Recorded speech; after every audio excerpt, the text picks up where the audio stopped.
I literally put them through hell for years. Um, and I know, like, for my mom, for a really long time, it was hard for her to admit that her baby was a drug addict. She didn't want to talk about it. She didn't try to get support. She was in denial for a really long time. And I think it's important that people know there are other people struggling with this, and there's families everywhere that are going through this, and you're not alone. And me and my mom and my dad, we'll do anything to help people as much as we can through the process. And I think the family aspect is super important in addiction and recovery and support in general. Hello, and welcome to Homeless to Wholeness, a ministry of Gospel Rescue Mission. We're a team of Christ followers on a mission to help others find hope and restoration. Please listen in as we share the inspirational stories of individuals who overcame extreme challenges and found a new life in Christ, moving from homeless to wholeness. And today we're doing a special story. We're talking to Kelsey again. Actually, it's been, 6 months? No, it's been closer to a year. It's almost a year, 10 months. Since December. Since we last talked to you. And the idea behind bringing you back here is not necessarily to talk about your story again, but to talk about a different aspect of your story. Yeah. Introduce us to that a little bit. So I just think it's super important that people get the family aspect of what addiction does to family. And just to provide a little more background, you just celebrated with, I want to say 51 other students who went through the recovery program this past year. Yeah. And you reached your, it was 1 year now? I'm at 18 months. I just got my 18 months. 18 months. Yeah. That is awesome. That's right. Last time we talked, it was 7 months. Yep. Yeah. It's been a while. So what does that feel like? So freeing. And it's just like I talk about it all the time because I feel like I never thought, especially in such a short amount of time, my life could be this great and me being at such peace and joyful, and it's just, it's God. It's all God. So you were, I want to say 15 years in your addiction, is that correct? Yeah. So walk us through what started at. It was at 21. Yeah. At 21, I shattered my ankle and got prescribed Percocet. And I, of course, but I took them more than prescribed. And before I really even realized what I was doing or what it was doing for me, what I felt inside, it was too late to try to get a handle on it. And so I started going to the streets to get the Percocets once my prescription stopped. Then that was when, all the doctors in town got in trouble for overprescribing. That was when heroin came around. I did have stints of sobriety in 2016 and 17. And I just ended up relapsing every time. And then fentanyl came around, and fentanyl just took me downhill fast. So, I don't know that I realized that you tried to go through recovery even before fentanyl. Yeah. And that was 2021? The rehabs, it was 2016 and 17. Yeah. And how many times have you been through rehabs? The last time we tried to count, it was like 17 to 19. It was a lot. Wow. Yeah. And then you also had some trouble with the law? A lot. Yes, I did. Do you want to talk about any of that? Yeah, so I, of course, because of I started when my mom and my real dad got divorced, I got angry. I was an angry kid after that, so fighting was always a huge thing. So even before my drug addiction, I got in a little bit of trouble mainly for fighting. But then once I was in my drug addiction full force, it was like the shoplifting, of course, not dealing with the failure to appear, so getting warrants. I ended up getting so many misdemeanors and warrants under my name that I ended up using my sister's name when having police contact, sales charges. So I caught several felony cases for sales of narcotics and then for identity theft on my sister, which that was the court case that I got sentenced October of last year. And from what I remember of, the last time we spoke, that wasn't necessarily a bad thing. Because in the time that you were in jail, you met God. Yeah. Yeah, of course, when I was getting arrested, I was angry. But not long after that, I started, like, this is what I needed. And I knew I didn't want to use anymore, but I didn't know how not to. I'd been in jail several times for months at a time, and anytime I got out, it was just on the run and back at it again. And luckily, while I was in jail, my parents were talking to me, so we did start trying to kind of figure out what I was going to do as far as if I was to be released. And Gospel Rescue Mission got brought up, and they agreed to see me if I went to Gospel Rescue Mission, so that's what I did. And that, to me, must have been, I'm trying to imagine what that must have been like for you, because you went through that period of time when you were in your fentanyl addiction, that you were separated from your family, 5 years without contact. Yeah. You told me you essentially disappeared Yep. for that time. Yeah. And now to be in contact again. Mm-hmm. What did those opening conversations, how did that go? At first it was, they always try to be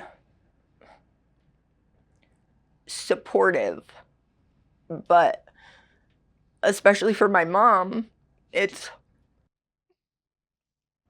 really hard for her to have high hopes when I had been down that road so much. So they really tried to be there for me, but it was with boundaries, with pretty intense boundaries, because she was afraid of getting hurt again. And like with my sister, because of the identity theft charges, my sister was upset that my mom was speaking to me. And so there was a lot that had to be dealt with. But when I seen him the first time, it was kind of like all that went out the window.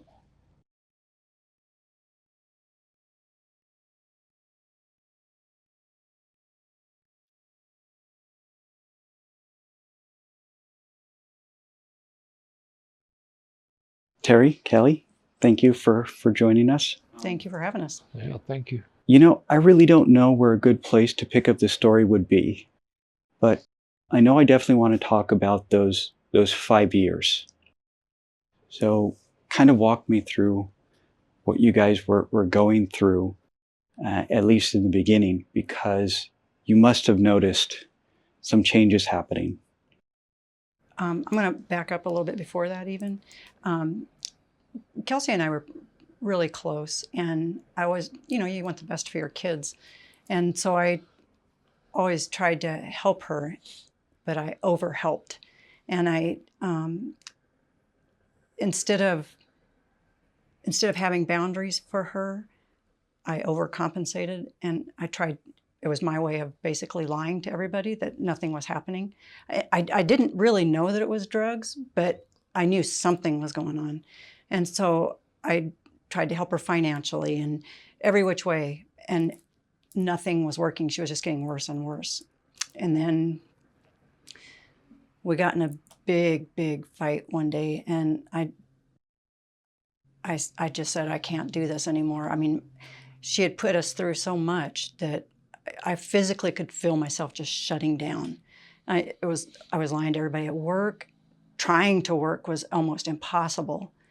And so I said, I can't do this anymore. So when she was in the shower, I went and took our house key off her key ring. And so when she left, we had the key, and she couldn't get back in. I told her would set her stuff outside. The 5 years, it was, and it's going to sound really awkward, but it was almost kind of like I didn't have to deal with it anymore because she had put us through so much.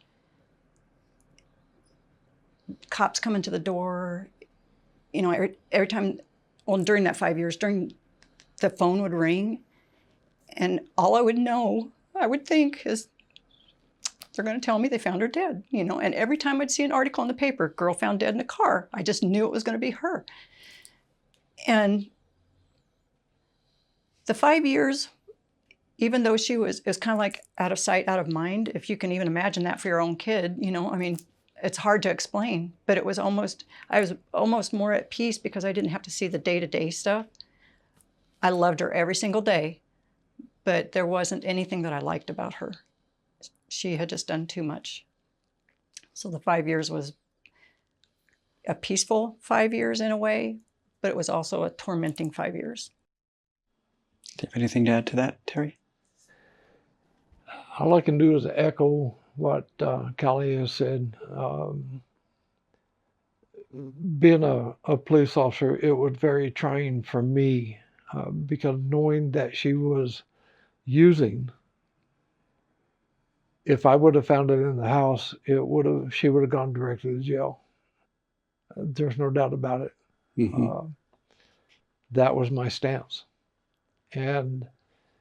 But like Callie said, a news article would pop up, and I watched the news religiously, the local news, as far as what they would give on their apps, looking for her, because I knew we're going to find her dead, and I didn't want that. And there were many times that I would, not many, but quite a few times that I did find stuff, but I hid it from Terry because I didn't want him to know. It was like I knew if she left, I wouldn't get her back. But you did get her back. Yeah, it was A lot of prayers.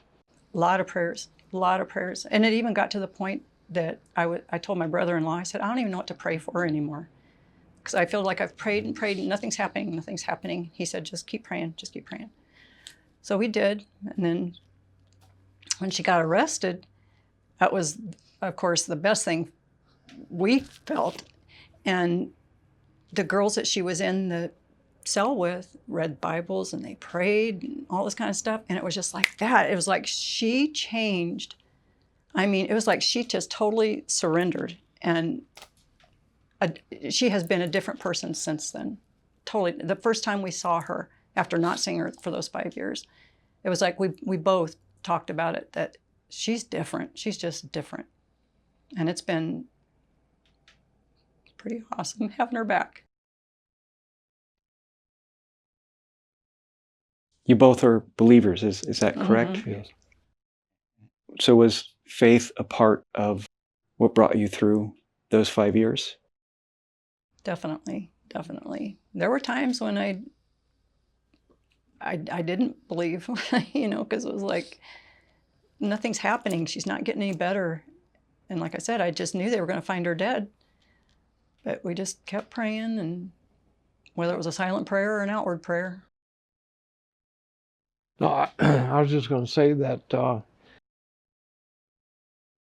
I know I questioned my faith at times while Kelsey was going through this, and it was tough. It was very difficult, and I'm sure Callie did the exact same thing. She questioned her faith as far as what is going to happen with Kelsey. We know that God has a plan for us. We just don't know what it is until he smacks us with a 2x4. And once he smacks us with the 2x4, then we start to understand what that plan that he's got for us. With what Kelsey's gone through, she has touched so many lives without her even realizing it, and without us realizing it. Because how many times has she been approached by Gospel Rescue Mission to do a speech, to do an event for them? It's been so many. I have people from the law enforcement community that have talked to me, and they said, "Oh, you're Kelsey's dad." Not Terry Johnson. "Oh, you're Kelsey's dad." That speech that she gave at such and such a location was absolutely phenomenal. So that's I think his plan for her is to touch so many different lives with what she's gone through. We say the gift of gab. Well, when you're going through something, it's so hard to see that hope. It's so hard to even have that trust. Like, we open the Bible and we read it. All things work out for good for those who love him. We know that's true. Yeah. We can hold on to it. Right. But in the moment, it's hard. Yep. Yeah. Our emotions get in the way. Everything gets in the way. Mhm. We're humans. Mhm. We let things stand in the way between us and God. Yeah. And here we are 18 months later. You look back. Now you can see the plan. Mhm. Yeah. Yep. So what does that feel like? What does that do for your faith? Oh my gosh. It has, just like the heavens have opened up. It's just like, I'm not one of those that I feel like God's talking to me, but he is talking to me, like through her even, just, I don't know what to say.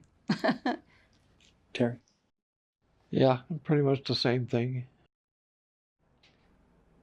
I feel a great relief now compared to what it was before. My faith has strengthened a lot in the past 18 months. My closeness to Kelsey has tenfold at least because of the way that she has been conducting herself, and her showing me the faith that she now has and the love for God that she now has. Okay, so one of the questions I get a lot at Gospel Rescue Mission is I have parents approach me and say, my daughter's in addiction. I don't know what to do. My son's in addiction. He needs help. How do I get him help? You guys were in that position. Yeah. And I've never had a good answer because I've never been in that position. And from everything I've experienced, I've seen that until that person makes the decision for themselves, if you force that on them, it's not necessarily productive. Right. But that's just my perspective, No, right? it's point on. We tried so many times with, like she said, 17 to 19 different rehabs and all that money that we didn't have, trying to, but like she now says, she was trying to do it for us. And of course, when she was trying to do it, I was like, okay, this is the time, everything's gonna be good now. And it wasn't, and it would just fall apart again. And for us, it was because we had tried so many other things, and then she and I got to that point where we could not even be around each other. I had to let her go. I had to let her go. And whatever happened was going to happen, unfortunately. It's kind of a harsh reality, but that is exactly what happened. And I let her go, and she plummeted, and I knew that, but there wasn't anything I could do. There is absolutely nothing a parent can do. They have to be ready and willing. And she finally hit that point where she was like, I'm tired of running. I'm tired of all this, all the bad stuff that happens in their lives. And she finally, when she got arrested, and she willingly went, the officer asked her, I don't have to take you in right now, but if you want, I will. And she's like, I'm done. Take me in. So he took her in, and it's all been uphill from there. So it's when they're ready. And unfortunately, as a parent, you can spend thousands and thousands and thousands of dollars, but until they're ready, it's not going to work, in my personal opinion. If you don't mind, I'm going to give a commercial for Gospel Rescue Mission. When Kelsey called and called us from jail this last time, she wanted to talk to me. And I said, oh, okay. I said, I've been reading the Bible a little bit more than what I had in the past. My heart is softened toward you. But this is the one and only thing I'm going to tell you. If you get bailed out of jail, you have one choice. And that choice is to go to Gospel Rescue Mission. If you don't go, I'm done. And she took that choice. She called Mary the next day and got everything all lined up to go. So we were like, but of course, the day she went in, we stayed at the gate until she was inside. Yeah. And how did everything work out? It could not be any better. I mean, it's like, I can't think of one negative thing that's come of it since then. I mean, it's been wonderful to see her healthy, and our relationship is better than it ever was. Relationship with him is better than it ever was. Our relationship is better. Really? Yeah. I'm sorry, you're going to have to explain that one to me. Well, because she's my biological daughter, and so there wasn't anything that I wouldn't do for her, which meant not telling him everything that was going on and trying to hide stuff, even stuff that I paid for, I hid from him. I drained all the money I had and then started in on our money trying to help her. And I didn't tell him, and with time, him finding out, or just the hardship it was putting on me, affected our marriage, and it affected it pretty good. Yeah. Pretty good. But during that 5 years, it got better because we didn't have that pressure. But now that she's back in our lives, it's like better than it has been in a long, long time. We butted heads a lot. When I came into Kelsey's life, I was the father figure, the male authority that she hadn't had in her life. And I was more like the enemy than the dad. And I'm sure I was looked at that way by several different people. I kind of knew what Kelsey was doing, but I didn't know every detail. And I would bring it up to Callie, and we'd butt heads. We'd get real defensive. We would get into an argument, or something would happen, and it would get to that point where we just want to talk. It was tough. But you got through it and healing happened. How long have you guys been married? Yeah. Almost 26 years. Going on 26 years, I should say. Going on 27, isn't Mm-mm. it? Are you sure? We just had our 25th. Okay. Congratulations. Thank you. Thanks. That's awesome. Okay.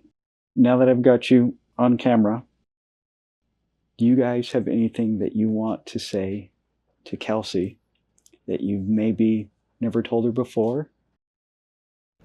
There's nothing that I haven't told her before, because since she's been back, we've been very open. I mean, she's totally an open book, and so that leads me into being able to say what I want to say. And so we've got really, really good communication. So there's nothing I haven't said to her, but I will say on camera that I am so, so proud of you. So proud of you and everything that you've done. She's one of these that, like, before she would argue. It didn't matter what it was. She would argue and fight with me about everything. Now she saw a girl walking down the street one day with no shoes on. She made a U-turn, went back and gave her a pair of shoes. I mean, that's just how she is now with everything. And before, she could have cared less about anybody other than herself. So I'm very proud of you. I love you. I'm also very proud of her. I don't think I've ever told her. I came into her life when she was 11 years old. She asked me if I was going to marry her mom. And I said, do you want me to? And she goes, yeah. Well, from that point on, I wanted a special relationship with Kelsey. Even though I had 2 of my own children from a previous marriage, I wanted to have a special relationship with Kelsey. I would try to take her out on a date. After school, we'd go get a hamburger or something like that, just her and I. That was so meaningful for me. And when she went into the addictions, it was like, I don't even know how to describe it. It was heartbreaking, for the lack of better words. It was very difficult for me to accept the fact that a little girl that my daughter, which she's asked me to adopt her now as an adult, which I'm going to, but see my daughter go through that was just, it ripped my heart out, totally. But now we have a special relationship. We have that special relationship that I tried to develop back when she was 11 years old, which is awesome. Okay, we are back with Kelsey. Hi. And the reason why I wanted to bring you back is, we just skipped over so much of your story. And that was intentional because if anyone wants to hear your full story, they can go back and listen to our earlier podcast. Yeah. What's special about this particular one is your parents and getting their perspective. Yeah. So we talked about what kind of led to the addiction, the 5-year span, a little bit of the reconciliation, right? Mm-hmm. Let's talk about now. Okay. So 18 months, clean and sober. Yeah. What has your life been like since leaving Gospel Rescue Mission? Amazing. I just get to do so many great things, and I still go to AA as much as I can for meetings. My sponsor is still a humongous part of my life. Church is still a big part of my life. I volunteer as much as I can at Gospel. I volunteer with helping my dad with Arizona Fallen Heroes Memorial Ride. We got to go back east to see my stepbrother and sister, and meet my nephews that I hadn't even gotten to meet, make amends to my stepbrother and sister, and just all kinds of stuff that I never imagined would be happening just after 18 months. What about your relationship with your sister? So that's still spotty. She'll text with me back and forth, but we still haven't seen each other. My grandma is not doing good right now, so she's kind of, is it considered hospice now? Mm-hmm. Yeah. So my sister said that she didn't mind coming there while I was there, but she's still really hurt and upset with me. So I don't push the issue. I'm not trying to make her feel like we're trapping her into having a relationship again that she's not ready to have. Which is very healthy. Yeah. That's a great way to approach it. Do you have anything that you would like your sister to know if she happens to watch this? Just that I love her and I understand. And like I haven't been able to really say it to her yet because it's caused a conflict with Kyla and I now too. And what I would really like her to know is that Kelsey would never, ever have done that had she not been on drugs. It would never have happened. So I guess I want consideration on that.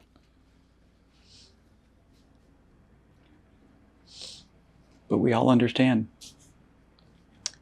I think a lot of people do, but I think a lot of people don't, because if you haven't been around it in some form or fashion, a family member or a friend, a lot of people don't understand it.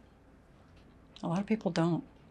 They just think they're bad people, and and that's not at all how it is. And I even had somebody at work tell me one time, well, my girls will never do that.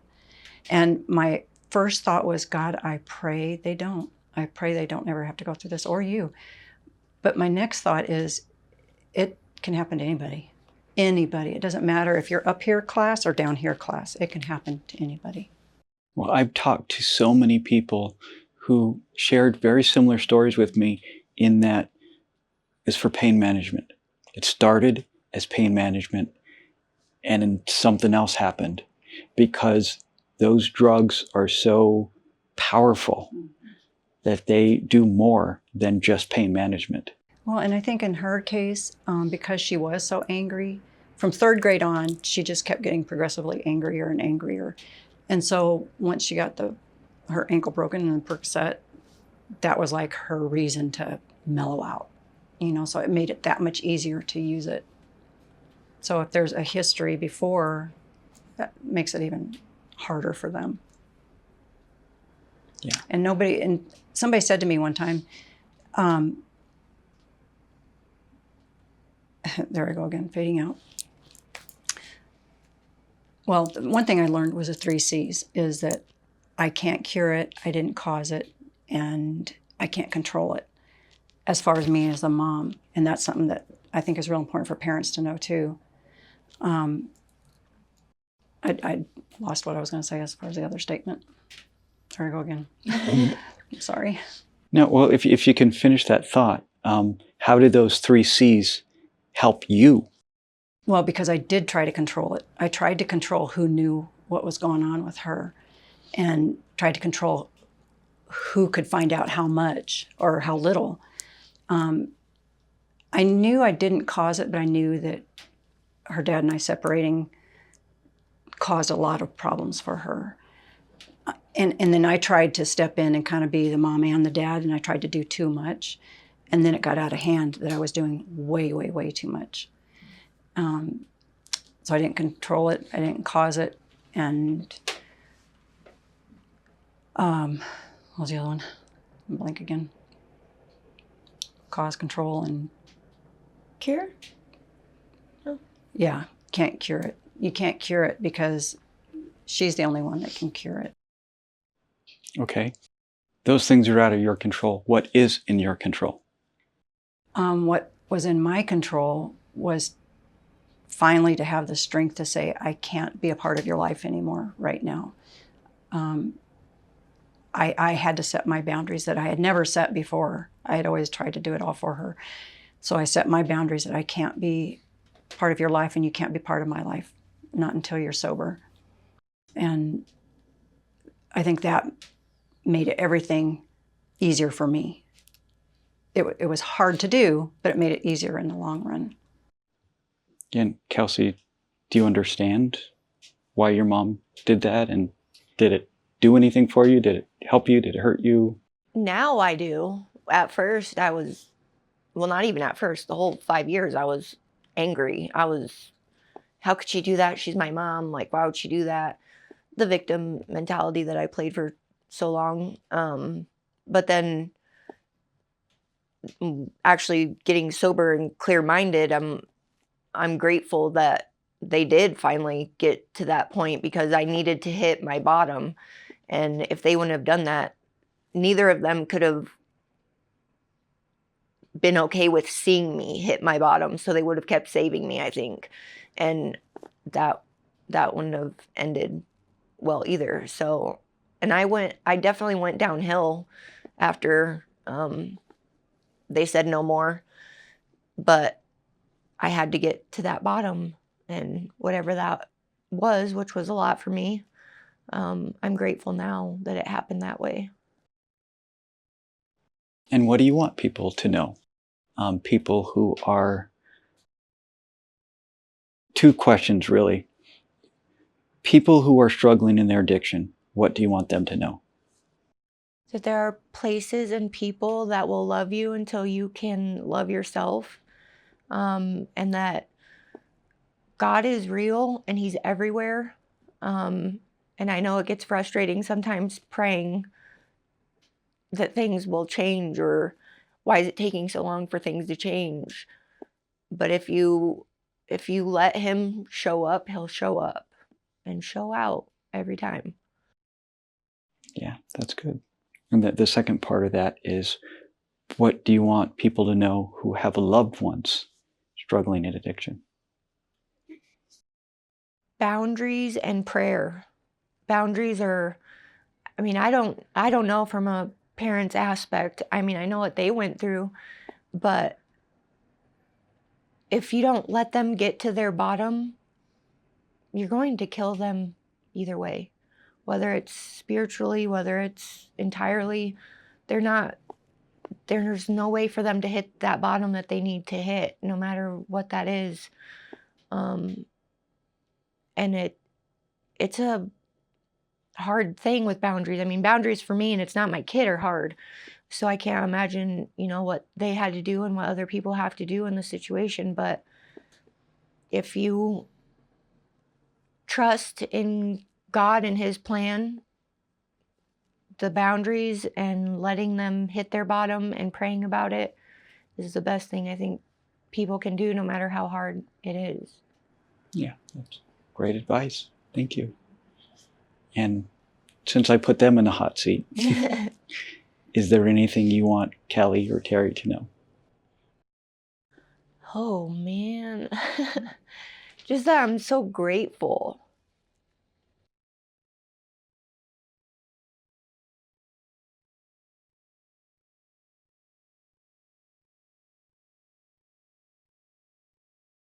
I'm grateful for my mom, but I'm even more grateful for my dad.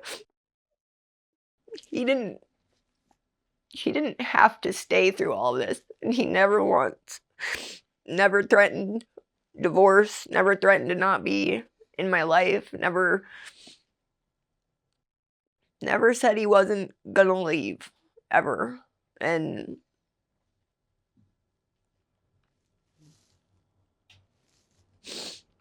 that's something I'd never be able to put into words how much that means to me, especially now, because I am clear-minded and can see everything that they did and tried to do for so long. He was your rock. They both were, but it just blows my mind that he didn't have to do it. He chose to do it, and he chose to do it with my mom. And there's a few times I'm sure I know that he wanted to beat me a little bit, but he stayed. He never left, never threatened to leave, and that can't be bought. It can't. Okay. Well, thank you so much for doing this, for being brave enough to do this. Of course, I love, doing anything I can for gospel.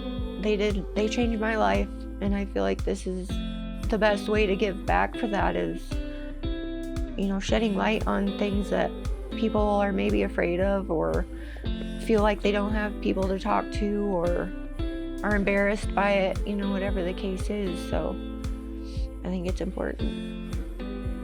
Yeah, it's important to talk about. Yeah. It's important to let people know there's hope.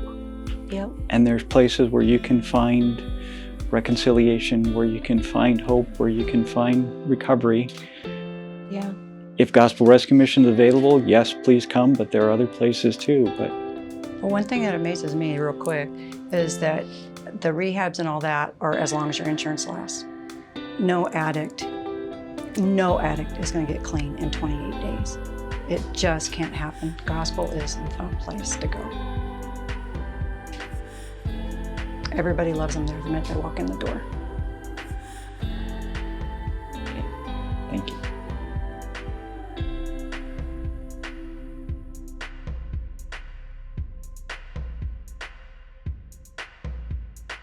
If you'd like to support our ministry, or you know someone who needs help in the Tucson area, please visit us online at grmtucson.com. Thank you.